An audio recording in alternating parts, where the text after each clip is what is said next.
प्रबन्ध मिलाइनेछ। कक्षा 5 सम्मका विद्यार्थीलाई उपलब्ध गराइने दिवा खाजा कार्यक्रमको रकम वृद्धि गरी रु 10 अर्ब 19 करोड विनियोजन गरेको छ। यसबाट 28 लाख विद्यार्थी लाभान्वित हुनेछन्। विद्यालयमा निःशुल्क सेनिटरी प्याड वितरण कार्यक्रमलाई निरन्तरता दिई 1 अर्ब 29 करोड विनियोजन गरेको छु। यसबाट 13 लाख छात्रा लाभान्वित हुनेछन्। लक्षित समुदाय र विकट हिमाली जिल्लाका विद्यार्थीलाई प्रदान गर्दै आएको छात्रवृत्तिलाई निरन्तरता दिइनेछ। मुसहर, डोम र चमार समुदायका विद्यार्थीलाई शिक्षातर्फको उच्च शिक्षामा उत्प्रेरणा छात्रवृत्ति प्रदान गरिनेछ। छात्रवृत्तिका लागि 2 अर्ब 44 करोड विनियोजन गरेको छु। सामुदायिक विद्यालयमा कार्यरत प्रारम्भिक बाल विकास सहयोगी कार्यकर्ता र विद्यालय कर्मचारीको पारिश्रमिक बाबत सङ्घीय सरकारबाट उपलब्ध गराइँदै आएको सशर्त अनुदान वृद्धि गरेको छु। यसका लागि रु 10 अर्ब 16 करोड विनियोजन गरेको छु। नेपाली मौलिकतामा आधारित शिक्षण सिकाइ प्रणाली विकास गरिनेछ। विद्यालय शिक्षामा शिक्षाको गुणस्तर वृद्धि गर्न डिजिटल सिकाइ पोर्टलको विकास गरिनेछ। अपाङ्गता भएका विद्यार्थीलाई आधारभूत तहको शिक्षा पुरा गर्न छात्रावासको प्रबन्ध गरिनेछ। राष्ट्रिय नियमन मापदण्ड तयार गरी निजी विद्यालयको समेत प्रभावकारी अनुगमन गरिनेछ।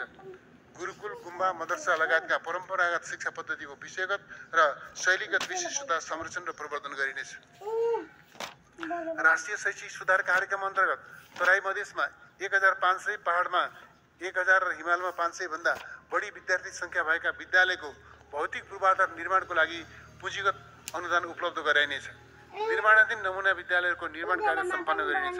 यसका लागि रु 2 अर्ब 72 करोड विनियोजन गरेको छु। उच्च शिक्षालाई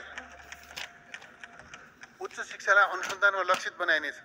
उच्च शिक्षा सम्बन्धी छाता ऐन निर्माण गरी विश्वविद्यालयहरूको सञ्चालनमा एकरूपता कायम गरिनेछ।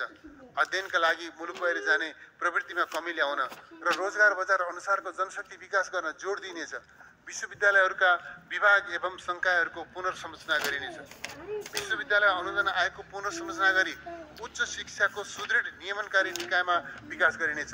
विश्वविद्यालयहरूलाई विद्यार्थी संख्या, शैक्षिक गुणस्तर र पूर्वाधारको आवश्यकताका आधारमा अनुदान उपलब्ध गराइनेछ। शैक्षिक सत्र अगावै शैक्षिक क्यालेन्डर प्रकाशित गर्ने र कार्यान्वयनको अनुगमन गर्ने र सोको पालना नगर्ने विश्वविद्यालयको अनुदान रोक्ने व्यवस्था गरिनेछ। मदन भण्डारी विज्ञान तथा प्रविधि विश्वविद्यालयको पूर्वाधार निर्माण र जनशक्ति व्यवस्थापनको काम अगाडि बढाइनेछ। शहीद दशरथ चन्द्र स्वास्थ्य विज्ञान विश्वविद्यालय सञ्चालनमा ल्याइनेछ। विदेशी योगमा हिमालयन आयुर्वेदिक विश्वविद्यालयको पूर्वाधार निर्माण गरिनेछ। विश्वविद्यालयहरूमा विदेशी विद्यार्थी समेत आकर्षित गर्ने नीति लिइनेछ। शैक्षिक क्यालेन्डर अवधिभरको लागि विदेशी विद्यार्थीलाई निःशुल्क भिसा उपलब्ध गराइनेछ। त्यस्ता विद्यार्थीका अभिभावकलाई बहुप्रवेश भिसाको व्यवस्था मिलाइनेछ। सरकारी स्वास्थ्य प्रणालीमा आवश्यक पर्ने विषय र संख्या अनुरूप जनशक्ति उत्पादन गर्न छात्रवृत्ति उपलब्ध गराइनेछ। उच्च स्तरीय आर्थिक सुधार सुझाव आएको सिफारिस बमोजिम मेडिकल शिक्षामा प्रदान गर्दै आएको छात्रवृत्तिलाई गरिब, जीवनदार र अति दुर्गम क्षेत्रका विद्यार्थी लक्षित बनाइनेछ। बर्दिवास, बुटोल, सुर्खेत र डडेलधुरामा निर्माणाधीन तथा प्रस्तावित मेडिकल कलेजहरूको पूर्वाधार निर्माण कार्य अघि बढाउन रु 56 करोड विनियोजन गरेको छु। चिकित्सा शास्त्र, इन्जिनियरिङ, सूचना प्रविधि, नर्सिङ लगायतका प्राविधिक विषयमा जनशक्तिको अभाव हुन नदिन विद्यमान मापदण्ड पुनरावलोकन गरी अध्ययन कोटा वृद्धि गरिनेछ। विद्यालय शिक्षा पुरा गरेका विद्यार्थीलाई नतिजाको आधारमा प्राविधिक तथा व्यावसायिक शिक्षा र विश्वविद्यालय शिक्षामा आबद्ध हुन प्रोत्साहित गरिनेछ। उच्च शिक्षा अध्ययन गर्न नसकेका युवाहरूलाई सिपमूलक तालिमका माध्यमबाट उद्यमशील बनाइनेछ। आगामी वर्ष प्राविधिक शिक्षा तथा व्यावसायिक तालिम परिषदबाट 26,900 युवालाई 6 महिनाभन्दा बढी अवधिको तालिम प्रदान गरिनेछ। प्रत्येक प्रदेशमा एक प्राविधिक शिक्षालय छनौट गरी नमुना शिक्षालयमा स्तरोन्नति गरिनेछ। साधारण विद्यालयका प्राविधिक धारका विद्यार्थीले सिप विकासका लागि त्यस्ता शिक्षालयको पूर्वाधार सुविधाको उपयोग गर्न सक्ने व्यवस्था मिलाइनेछ।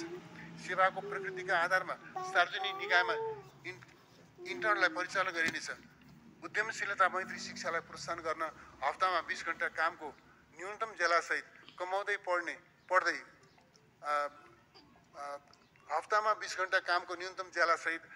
पढ्दै कार्यक्रम सञ्चालन गरिनेछ। शिक्षा विज्ञान तथा प्रविधि मन्त्रालयको लागि रु 2 खर्ब 11 अर्ब 17 करोड विनियोजन गरेको छु। निरोगी नेपाल, स्वस्थ नेपाली। स्वच्छ आहार, योग, ध्यान, व्यायाम र सकारात्मक सोच सहितको जीवनशैली विकास गर्न निरोगी नेपाल अभियान सञ्चालन गरिनेछ। आम नागरिकलाई निशुल्क सर्वसुलभ र गुणस्तरीय आधारभूत स्वास्थ्य उपलब्ध गराइनेछ। आधारभूत स्वास्थ्य सेवा उपलब्ध गराइनेछ।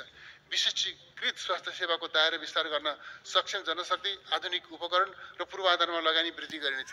स्वास्थ्य बीमा कार्यक्रमको पुनर्संरचना गरिनेछ।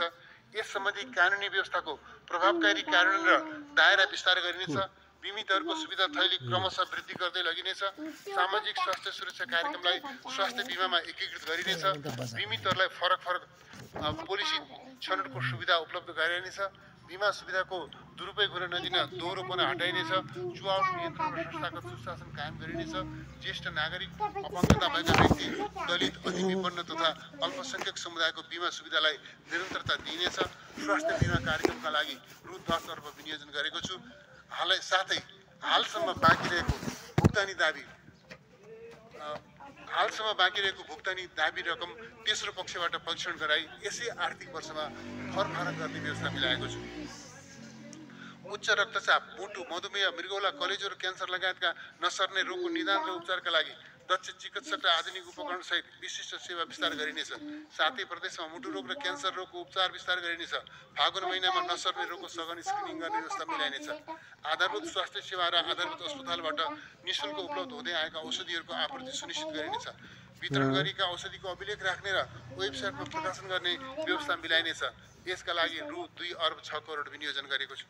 संक्रामक रोग र महामारीबाट सृजना हुने स्वास्थ्य आपतकालीन अवस्थाको पूर्व तयारी एवं प्रतिकारलाई प्रभावकारी बनाउन र डेङ्गी लगायत कीटजन्य रोगको नियन्त्रण गर्न आवश्यक बजेटको व्यवस्था गरेको छु। थारू समुदायमा गम्भीर स्वास्थ्य समस्याका रूपमा रहेको सिकल सेल एनिमिया रोगको निदान तथा उपचारका लागि नवीनतम प्रविधि अवलम्बन गरिनेछ। स्वदेशमै जलनको गुणस्तरीय उपचार सेवा प्रदान गर्न सबै प्रदेशका एक सरकारी अस्पतालमा विशिष्टीकृत जलन उपचार विभाग सञ्चालन गरिनेछ। वीर अस्पतालमा जलनको सघन उपचारका लागि आधुनिक कक्ष विस्तार गरिनेछ। कीर्तिपुर जलन अस्पताल, धुलीखेल अस्पताल, Kathmandu institute of child health, Tilganga र राणा अङ्गिका आँखा अस्पतालहरूको सेवा तथा गुणस्तर वृद्धि गर्न पुँजीगत अनुदानको व्यवस्था गरेको छु।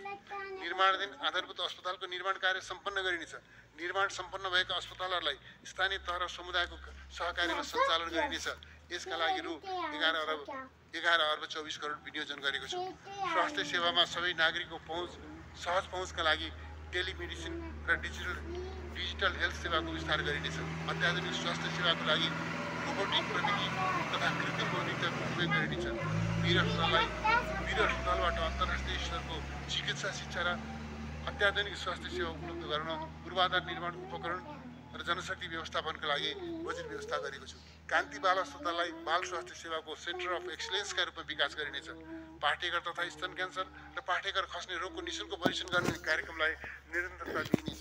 बालिका लक्षित HPV खोप तथा 14 वर्ष मुनिका बालबालिकालाई निःशुल्क क्यान्सर उपचार गर्न रकम विनियोजन गरेको छु।